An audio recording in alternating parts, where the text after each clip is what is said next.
कई बार बहुत कोशिशों के बाद भी घर में बरकत नहीं होती है। अधिक मेहनत करने के बाद भी हम सफल नहीं होते हैं और धन हमारे घर में आता ही नहीं है। वास्तुशास्त्र या ज्योतिष शास्त्र के अनुसार घर में नकारात्मक ऊर्जा का संचार होता है। इसी कारण हमारे कभी हमारे देवी देवता या पितृ का आशीर्वाद ना होने के कारण भी मानसिक या शारीरिक, आर्थिक, पारिवारिक समस्याओं का सामना करना पड़ता है। कई बार हमारे बनते हुए काम भी बिगड़ जाते हैं। वास्तु के अनुसार हमें कुछ उपाय करके अपने जीवन में और घर में सकारात्मक ऊर्जा को बढ़ा सकते हैं। आइए जानते हैं बरकत पाने के ये उपाय। राधे राधे दोस्तों।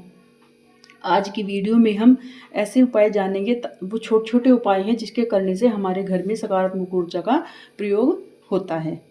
प्रयोग मतलब उपाय प्रयोग करने से सकारात्मक ऊर्जा का संचार हमारे घर में बढ़ता है। शाम के समय आप अपने प्रवेश द्वार पर सरसों के तेल का एक दीपक अवश्य जलाएं। उसमें 2 लौंग भी डालें। यह दीपक रोज जलाएं। इसमें पितरों और सभी देव की कृपा हमें मिलती है। घर में जब भी आप रोटी बनाएं तो वह गाय को खिलाएं। उसमें चीनी या गुड़ रखें और रोजाना पक्षियों को दाना भी जरूर खिलाएं।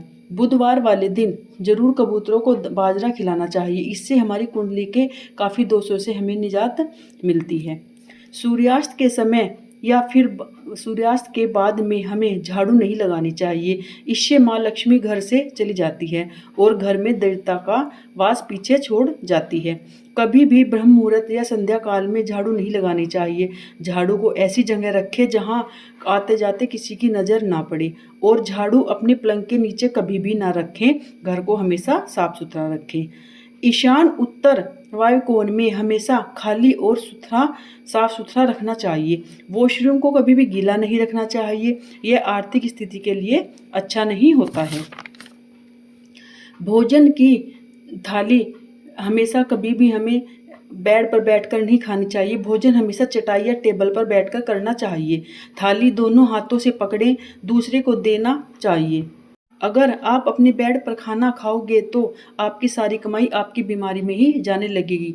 चाहे आप 1 लाख कमा रहे हो या 50,000 कमा रहे हो, आधी कमाई आपकी बीमारियों में ही जाएगी। भोजन करने के बाद कभी भी खाने की थाली में हाथ नहीं धोना चाहिए। भोजन के बाद अपने टेबल या पलंग के नीचे झूठी थाली भी नहीं रखनी चाहिए। भोजन करने से पहले हमें अपने इष्ट देव का नाम लेना चाहिए। भोजन हमेशा उत्तर या पूरब दिशा की तरफ मुँह करके ही करना चाहिए। घर में अगर पूजा घर नहीं है तो ये किसी विशेषज्ञ से पूछकर घर में मंदिर बनवाओ और चाहिए कि मंदिर में किसी भी देवी देवता की 1 से ज़्यादा मूर्ति ना रखें। घर में भी देवी देवता की तस्वीर ना लगाएं। कई बार हम देखते हैं कि बेडरूम में मतलब पूरे घर में कहीं भी हम गणेश भगवान जी की, भोलेनाथ शंकर जी, माँ लक्ष्मी की तस्वीर हम कहीं भी लगा देते हैं और बेडरूम में भूल कर भी हमें किसी देवी देवता की तस्वीर नहीं लगानी चाहिए। इससे हमें बहुत बड़ा दोष लगता है। सिर्फ मंदिर में ही हमारी देवी देवताओं की प्रतिमा होनी चाहिए।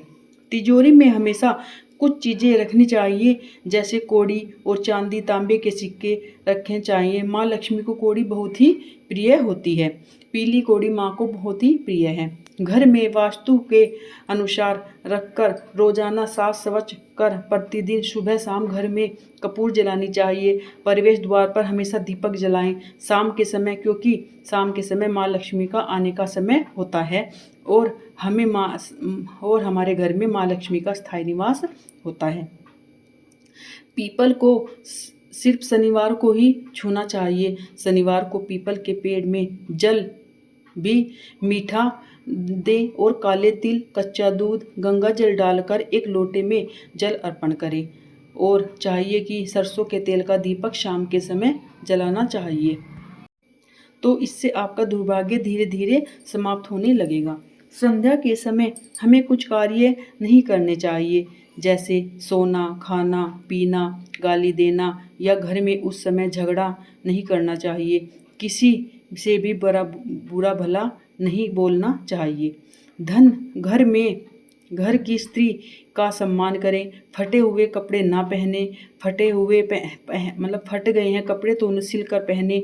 घर को साफ सुथरा रखें और माँ लक्ष्मी की हमें पूजा शुक्रवार वाले दिन अवश्य करनी चाहिए। शुक्रवार वाले दिन हम माँ लक्ष्मी के व्रत भी रख सकते हैं और श्री यंत्र की पूजा करनी चाहिए। और हमें ध्यान रखना चाहिए कि अगर हमें लक्ष्मी स्थिर रूप से चाहिए तो हमें माँ लक्ष्मी के साथ हमें भगवान विष्णु की पूजा अवश्य करनी चाहिए, क्योंकि कहते हैं ना, जहाँ पति होता है पत्नी का वहीं वास रहता है। जहाँ भगवान विष्णु होंगे माँ लक्ष्मी भी उनके साथ वहीं होगी, क्योंकि माँ चंचला होती है। अगर माँ की आप अकेले पूजा करेंगे तो माँ आपके आपके घर में ज़्यादा दिन स्थायी निवास नहीं बना पाएगी।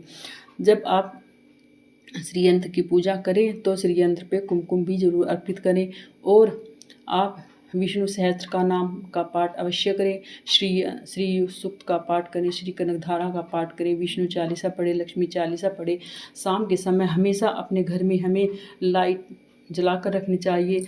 जब मतलब दोनों संध्या का समय होता है, यानी गोधूली बेला का समय होता है, सुबह और शाम दोनों एक साथ मिले होते हैं, वो वक्त प्रदोष काल का समय होता है। उस टाइम हमें पूरे घर में अपने उजाला रखना चाहिए, हमारे घर में बिल्कुल भी अंधेरा ना हो। चाहे 15 मिनट के लिए आपका घर पूरा जगमगाना चाहिए और खासकर आपका प्रवेश द्वार में पर कभी भी अंधेरा नहीं होना चाहिए। कहते हैं कि शाम के समय जिस प्रवेश द्वार पर अंधेरा होता है, उजाला नहीं होता है, माँ लक्ष्मी कभी वहाँ पर अपनी नज़र नहीं डालती है और दरिद्रता माँ वहाँ पर वास कर लेती है। तो इसलिए कभी भी आपको भूलकर भी शाम के समय अपने प्रवेश द्वार पर अंधेरा नहीं रखना चाहिए। और प्रवेश द्वार पर हमें हमेशा मिर्ची और नींबू लटका कर रखना चाहिए, क्योंकि कहते हैं ना, जो दरिद्र है उसका जो भोजन है वो मिर्ची और नींबू है। जब उन्हें अपने द्वार पर ही अपना भोजन मिल जाएगा तो वो द्वार पर ही खाकर उसे वापस लौट जाती है। और हमें घर में भी अपने साफ़ सुथरा रखना चाहिए। माँ लक्ष्मी उसी घर में वास करती है जहाँ नीट एंड क्लीन साफ़ सफाई बहुत ज़रूरी होती है। और हमें रात में कभी भी झूठे बर्तन भी किचन में अपने नहीं छोड़ कर सोने चाहिए। अगर ऐसा है कि आपके घर में बर्तन वाले आपने लगा रखी है, बर्तन साफ़ करने के लिए बाहर से कोई आती है, तो आप इतना ज़रूर करें कि जो आपकी जूठन होती है उसको आप धो लें और वो जूठन है जो आप सारी बाहर निकाल दें, तब आप उन बर्तनों को रख सकते हैं। अगर जूठा खाना आपके बर्तनों में पड़ा रहेगा तो माँ लक्ष्मी का वास कभी आपके घर में नहीं होगा। आप इन सब बातों का ध्यान रखकर अपने घर में बरकत ला सकते हैं, तो आपके घर में थोड़े से पैसों में भी आपको बहुत ज़्यादा बरकत दिखाई देगी। आपको वीडियो पसंद आई है, आप मेरे चैनल पर पहली बार आए हैं तो प्लीज़ चैनल को लाइक करें, सब्सक्राइब करें और कमेंट में जय माँ अवश्य लिखें। और राधे राधे।